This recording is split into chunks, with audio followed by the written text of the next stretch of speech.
Ouma Atta het ons gesê, meisies hoef nie slim te wees nie, maar hulle moet skerp wees. Want kyk, destyds was dit mos nou maar pregnant en barefoot in the kitchen. Maar in vandag se tyd is dit nie meer so.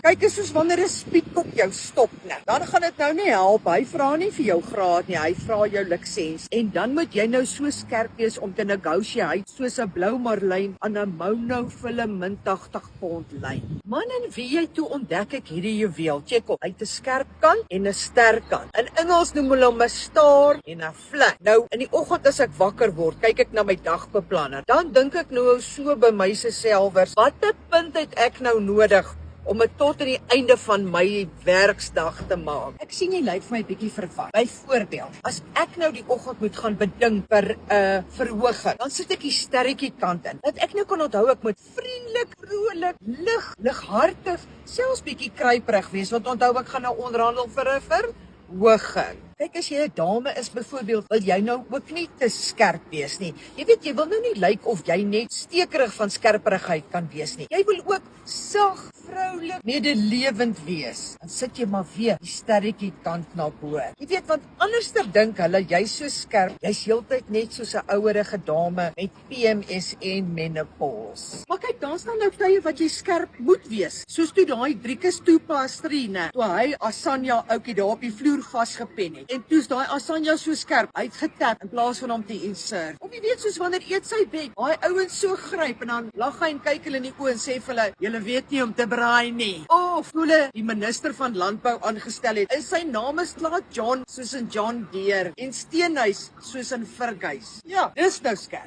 Ag, en kyk, as jy jou moer nou eerder wil vasdraai as om hom te strip, is hierdie ouetjie ideaal. Maar kyk, hy's so lekker kompak, hy pas tot in jou handsakie dat jou oralste een kan saamvat. Maar jy hoef hom nie te koop nie. Nee, jy kry hom verniet in die maand van Oktober wanneer jy die aangepaste hoeveelheid brandstof ingooi by die deelnemende Q4 fuelstasie. Kyk nou met die wat ons nou so naby aan Kersfees is, né? Gaan ek vir myself 'n paar van hulle kry. Jy weet, want dan kan ek dit vir mense gee wat ek dink dalk bietjie skerper kan wees of bietjie sprankelender kan wees. Jy weet, 'n lekker Kersgeskenk, net 'n boodskap sonder om 'n woord te sê. Altyd 'n wenkgedagte. Maar jy moet gou maak, hoor. Dis net terwyl voorraad hou en terme en voorwaardes geld soos altyd. Gegroet van Matie.